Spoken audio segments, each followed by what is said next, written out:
your book talks really about how a lot of the comedic the impulses for some of these right-wing comedians or the audience they're trying to cultivate, it's a very male and it's a very white audience. What is it about the trans issue in particular, the trans issue, but the trans people and demonizing trans people and hating on them in what's using the trappings of comedy as a way to do so? What is it about that I think hits on all those points? Yeah, if another comedy outlet we talk about in the book is the Babylon Bee, and they go to this well often, sort of the pronoun sets of jokes and talking about trans confusions with gender identities. We talk in the book about a robust body of social science research that says conservatives can't deal with ambivalence. They don't like unresolved issues, ideas, identity categories. That's why they tend to hold to sort of firmly thought out identity positions and political ideologies, whereas liberals tend to embrace ambivalence and sort of ambiguous forms of joking and discourse. I think trans debates happens to be the sort of talking point that's cycling through the comedy world right now. Lord knows it'll become something else in 2-3 years when a new sort of issue arises. Maybe 10, 15 years ago, it would have been gay marriage, right? But the sort of issue of gender remains pretty prominent in that world of humor. Yeah. So what do you attribute that to in terms of that not maybe 15 years ago it being about gay people? And I mean, there's like Andrew Dice Clay or people like that from that time period. But why now? What has created, is it Trump, would you say, that's given this, taken us to this inflection point in this period? How would you, what's your best guess about that? Is it Trump that's taken us to the inflection point about trans issues or yeah, why? I mean, there of course were comedians making fun of gay people before this, but I feel like now there's much more of an appetite for that kind of mockery towards trans people, different from and distinct from 15 years ago. Yeah, it's a good question, and not one I'm sure I have total authority to speak on, other than to identify it as a sort of cultural issue that the right is struggling to gain territory on. If we take seriously, as I do, the sort of Breitbartian edict that politics is downstream from culture, they hold political control, right? They're a sort of minority rule of political power in the country. So they spend all their time with the Ben Shapiro's of the world, Steven Crowder's of the world, complaining about being canceled for cultural issues, right? I think part of it has to do with a kind of underlying libertarian ethos to a lot of their comedy too. Because this is an issue that exists in the public sphere, I must take the most extreme humorous viewpoint possible on it. If I'm not taking that extreme viewpoint, then I'm not being funny, right? Then I'm not doing justice to my sort of political perspective. Again, I can't say with any certainty why the sort of trans debate cycles through their comedy universe so prominently. It almost certainly has to do with the presence of overwhelmingly cisgendered white men leading this comedy movement. But beyond that, I'm just not sure.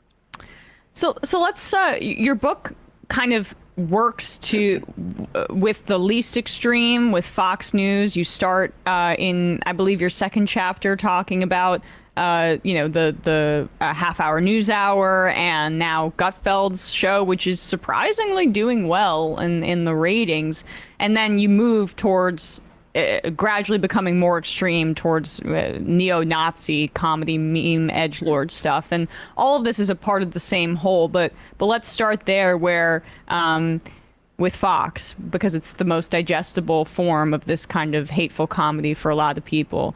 I think you described it as this complex is Walmart, right, where it's a one-stop shop for people.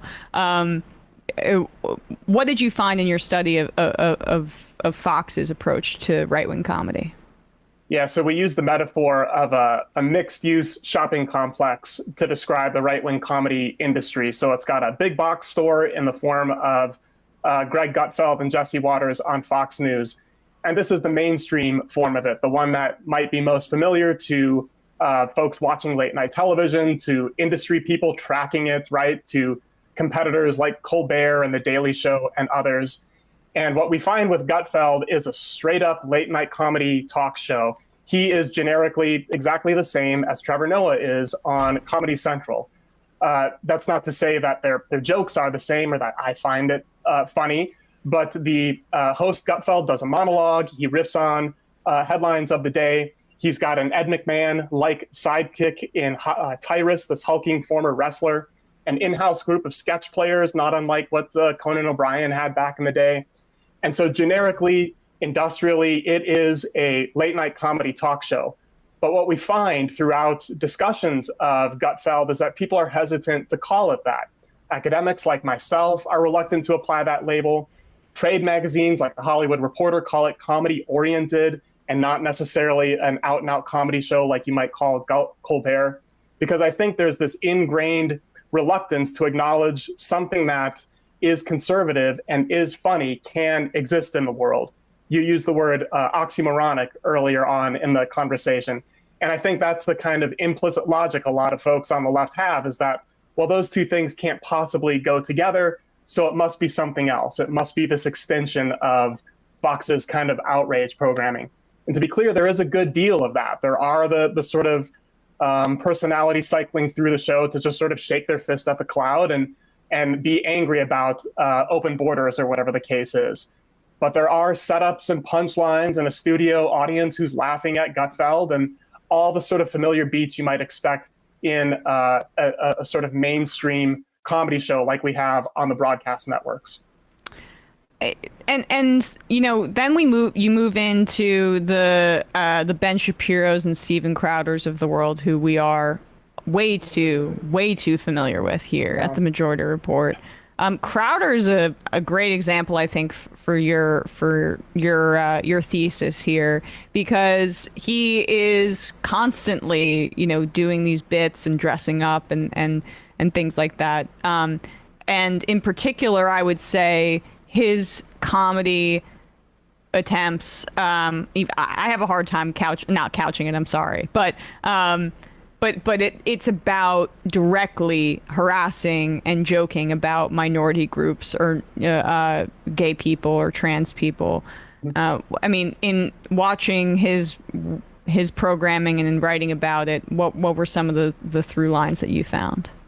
Yeah, I think just as you described it, his is a comedy of owning the libs. It may not always be the same as a stand-up performer getting on stage doing a traditional routine, even though he's tried that and failed pretty horribly at it.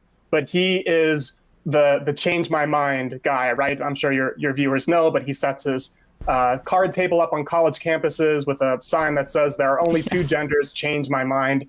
And these well-meaning college kids stumble out of their women's studies classes and debate him. And Crowder says, well, if there are infinite number of genders, how many genders are there? So it's not necessarily the familiar kind of joking convention we see in sitcoms and late night TV, but his is a humor of superiority. It's finding a weaker, more marginalized cultural subject and pointing down at them, laughing at them in order to unite like-minded people behind him. You see this very explicitly in many of those Change My Mind videos. He's got a crowd of people around him. He's got somebody who's going to be the target of his jokes, and he punches down at them. And you hear the crowd laughing behind him in much the same way that a stand-up might be doing crowd work to somebody who's heckling them, right? Again, it's not necessarily always funny, but it is grounded in the sort of unifying principle of in-groups and out-groups. He's very explicit about trying to create a dividing line between people who believe what I do, there are only two genders, and then there's the loony libs who we're going to laugh at and we're going to own them with our humor.